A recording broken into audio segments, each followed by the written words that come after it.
नमस्ते जी, स्वागत है आपका हमारे YouTube चैनल परीक्षा भक्ति सार में। जय माता दी। सेनापतियों सहित महिषासुर का वध। दुर्गा सप्तशती अध्याय 3। जगदम्बा के श्री अंगों की कांति उदय काल के सहस्त्रों सूर्यों के समान है। वे लाल रंग की रेशमी साड़ी पहने हुए हैं। उनके गले में मुंडमाला शोभा पा रही है। दोनों स्तनों पर रक्त चंदन का लेप लगा है। वे अपने कर कमलों में जप मालिका, विद्या और अभय तथा वर नामक मुद्राएं धारण किए हुए हैं। 3 नेत्रों से सुशोभित मुखारवंद की बड़ी शोभा हो रही है। उनके मस्तक पर चंद्रमा के साथ ही रत्नमय मुकुट बंधा हुआ है तथा वे कमल के आसन पर विराजमान है। ऐसी देवी को मैं भक्ति पूर्वक प्रणाम करती हूँ। ऋषि कहते हैं, दैत्यों की सेना को इस प्रकार तहस नहस करते हुए देख महादैत्य सेनापति चिक्षुर क्रोध में भरकर अंबिका देवी से युद्ध करने के लिए आगे बढ़ा। वह असुर रणभूमि में देवी के ऊपर इस प्रकार बाणों की वर्षा करने लगा जैसे बादल मेरुगिरी के शिखर पर पानी की धार बरसा रहा हो। तब देवी ने अपने बाणों से उसके बाण समूह को अनायास ही काट कर उसके घोड़ों और सारथी को मार डाला। साथ ही उसके धनुष तथा अत्यंत ऊंची ध्वजा को भी तत्काल काट गिराया। धनुष कट जाने पर उसके अंगों को अपने बाणों से बांध दिया। धनुष, रथ, घोड़े और सारथी के नष्ट हो जाने पर वह असुर ढाल और तलवार लेकर देवी की ओर दौड़ा। उसने तीखी धार वाली तलवार से सिंह के मस्तक पर चोट करके देवी की भी बाईं भुजा में बड़े वेग से प्रहार किया। राजन, देवी की बाह पर पहुंचते ही वह तलवार टूट गई। फिर तो क्रोध से लाल आंखें करके उस राक्षस ने शूल हाथ में लिया और उसे उस महादैत्य ने भगवती भद्रकाली के ऊपर चलाया। वह शूल आकाश से गिरते हुए सूर्यमंडल की भांति अपने तेज से प्रज्वलित हो उठा। उस शूल को अपनी ओर आते देख देवी ने भी शूल का प्रहार किया। उससे राक्षस के शूल के सैकड़ों टुकड़े हो गए। साथ ही महादैत्य चिक्षुर की भी धज्जियां उड़ गईं। वह प्राणों से हाथ धो बैठा। महिषासुर के सेनापति उस महापराक्रमी चिक्षुर के मारे जाने पर देवताओं को पीड़ा देने वाला चामर हाथी पर चढ़कर आया। उसने भी देवी के ऊपर शक्ति का प्रहार किया, किंतु जगदम्बा ने उसे अपने ओंकार से ही आहत एवं निष्प्रभ करके तत्काल पृथ्वी पर गिरा दिया। शक्ति टूटकर गिरी हुई देख चामर को बड़ा क्रोध हुआ। अब उसने शूल चलाया, किंतु देवी ने उसे भी अपने बाणों द्वारा काट डाला। इतने में ही देवी का सिंह उछलकर हाथी के मस्तक पर चढ़ बैठा और उस दैत्य के साथ खूब जोर लगाकर बाहुं युद्ध करने लगा।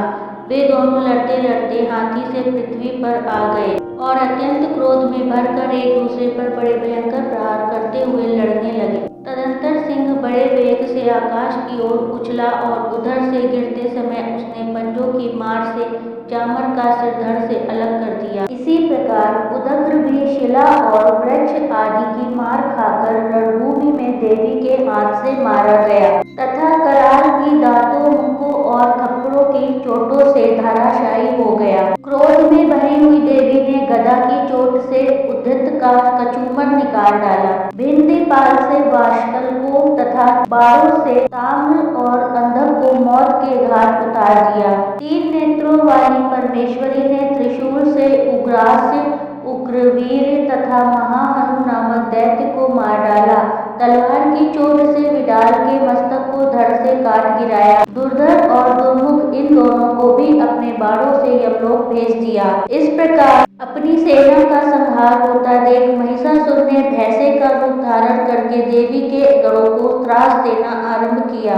किन्हीं को थूथने से मारकर, किन्हीं के ऊपर खुरों का प्रहार करके, किन्हीं को पूंछ से चोट पहुंचाकर, कुछ को सींगों से विदीर्ण करके, कुछ गढ़ों को वेग से, किन्हीं को सिंहनाद से, कुछ को चक्कर देकर और कितनों को निश्वास वायु के झोंके से धराशायी कर दिया। इस प्रकार गढ़ों की सेना को गिराकर वह असुर महादेवी के सिंह को मारने के लिए झपटा। इससे जगदम्बा को बड़ा क्रोध हुआ।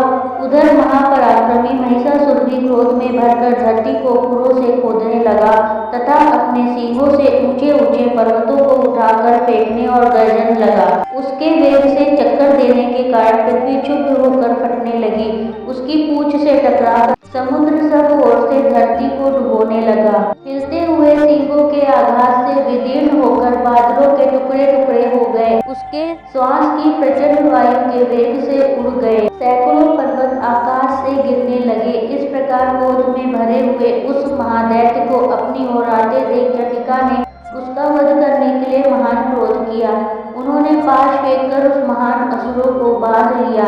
उस महासंग्राम में बंध जाने पर उसने भैंसे का रूप त्याग दिया और तत्काल सिंह के रूप में वह प्रकट हो गया। उस अवस्था में जगदम्बा ज्यों ही उसका मस्तक काटने के लिए उद्यत हुई, त्यों ही वह खड्गधारी पुरुष के रूप में दिखाई देने लगा।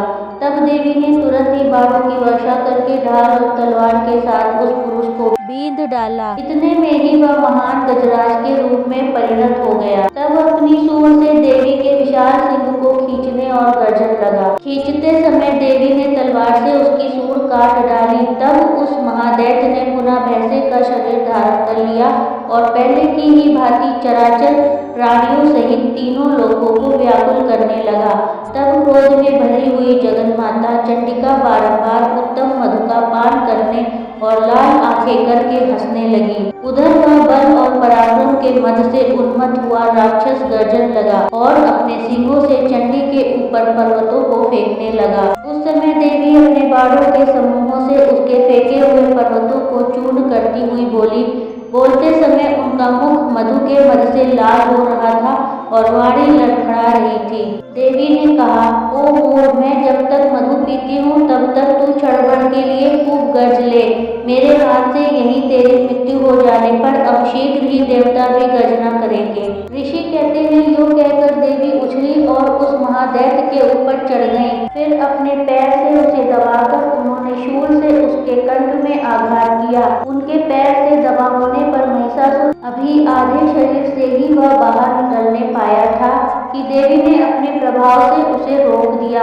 आधा निकला होने पर भी वह महादैत्य देवी से युद्ध करने लगा। तब देवी ने बहुत बड़ी तलवार से उसका मस्तक काट गिराया।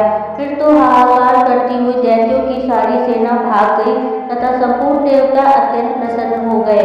देवताओं ने दिव्य महर्षियों के साथ दुर्ग देवी का स्तवन किया। गंधर्व राज गाने लगे तथा अप्सराएं नृत्य करने लगी। इस प्रकार श्री मार्कंडेय पुराण में सावर्णिक मनवंतर की कथा के अंतर्गत देवी महात्म्य में महिषासुर वध नामक तीसरा अध्याय पूरा हुआ। अगले अध्याय के लिए अगला वीडियो देखें।